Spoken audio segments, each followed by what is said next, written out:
ఇంకోటి 48 గంటల్లో క్షమాపణ చెప్పాలి.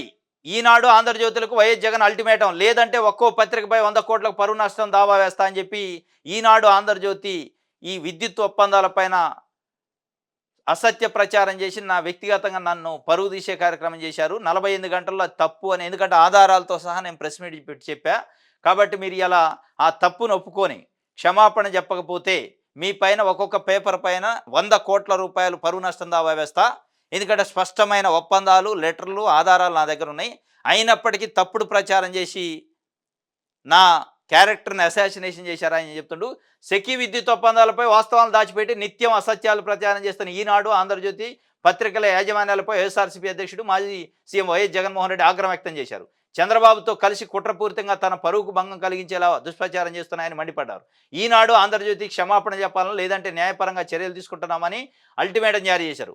ఒక్కో పత్రికపై 100 కోట్లకు పరువు నష్టం దావా వేస్తానని స్పష్టం చేశారు.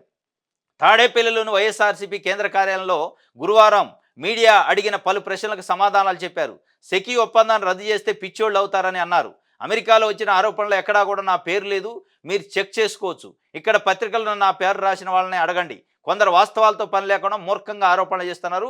ఈ ఒప్పందంలో నేను ఎప్పుడూ ఎవరిని కలవలేదు. ఇక్కడ రాష్ట్ర ప్రభుత్వానికి డిస్కమ్లకు సెకీ మధ్య మాత్రమే ఒప్పందం కుదిరింది.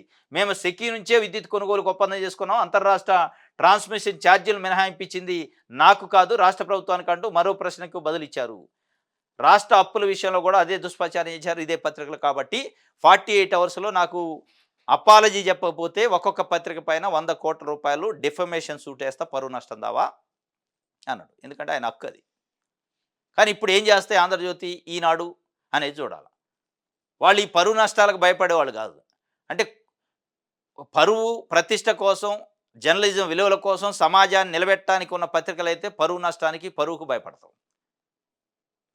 అవి ఉన్నది కొన్ని సామాజిక వర్గాల కోసం, కొన్ని పార్టీల కోసం, ఒక ఎజెండాతోని కొంతమంది పైన విషం కక్కటానికి, కొంతమందిని పైకి లేపి సన్మానించడానికి ఉన్నాయి పత్రికలు అనేది. ఇలా 5 కోట్ల మంది ఆంధ్రప్రదేశ్లో ఉన్న ప్రజలు మాట్లాడుకున్నారు. అతి సామాన్య ప్రజలు కూడా మాట్లాడుకున్నారు. ఈనాడు, ఆంధ్రజ్యోతి వార్త రాసిందంటే దీని వెనక ఒక కుటిలం ఉంటుంది, కుట్ర ఉంటుంది, పక్షపాతం ఉంటుంది అనేది ఇలా మామూలుగా మెజారిటీ ప్రజలు మాట్లాడుకుంటున్నారు. కాబట్టి ఇక వాళ్ళు పరువు నష్టానికి భయపడతారు, పరువు నష్టం దావా వేస్తే చెల్లించుతారు అని ఆశించడం కూడా కరెక్ట్ కాదేమో అనేది ప్రజలు మాట్లాడుకుంటున్నారు. ఈ పరువు వేయలేనోడికి పరువు నష్టం దావా గురించి ఎందుకు? పరువు కోసం, విలువల కోసం వార్తలు రాసేటోడైతే పరువు నష్టం దావా గురించి భయపడతాడు. వాళ్ళు పరువు కోసం, విలువల కోసం, ప్రజల కోసం రాయట్ల వార్తలు. కొన్ని పార్టీల కోసం, కొన్ని కులాల కోసం వార్తలు రాస్తున్నారు. కొంతమంది వ్యక్తుల భజన చేయడానికి వార్తలు రాస్తున్నారు అనేది అలా 5 కోట్ల మంది ఆంధ్రప్రదేశ్ ప్రజలు, మెజారిటీ ప్రజలు మాట్లాడుకుంటున్న పరిస్థితి. వాళ్ళు ఏ రోజు ప్రజల కోసం, ప్రజల సమస్యల కోసం, ప్రజల జీవన ప్రమాణాల కోసం, జీవితాల కోసం వార్తలు రాయట్లే. నిజంగానే ప్రజల కోసమే, జీవితాల కోసమే వార్తలు రాస్తే ఈ వార్తలు ఇట్లా ఉండవు. ఇది ఆయన చెబుతుంది. 48 గంటల్లో నాకు క్షమాపణ చెప్పకపోతే పరువు నష్టం దావా వేస్తాని. ప్రతి రంగంలోనూ మేము విప్లవం సాధించినాం. అసాధ్యం అనుకున్న గత 5 ఏళ్లలో సాధ్యం చేసి చూపించాం. వైఎస్ఆర్సీపీ అధ్యక్షుడు వైఎస్ జగన్మోహన్ రెడ్డి సచివాలయం, వాలంటీర్ వ్యవస్థతో ప్రజలు ఇంటి వద్దకు పాలన, లంచాలు, వివక్ష లేకుండా దాదాపు 540 రకాల సేవలు ఇచ్చినాం అని చెప్పి చెప్తుండు. గవర్నమెంట్ బడుల్లో ఇంగ్లీష్ మీడియం సాధ్యమేనా? గవర్నమెంట్ బడులు ఏనాడైనా ప్రైవేట్ బడులతో పోటీ పడగలుగుతాయా అనే పరిస్థితుల నుంచి మొట్టమొదటిసారిగా ప్రభుత్వ బడులతో ప్రైవేట్ బడులు పోటీ పడే పరిస్థితులు గత వైఎస్ఆర్సీపీ ప్రభుత్వంలో చూసాం.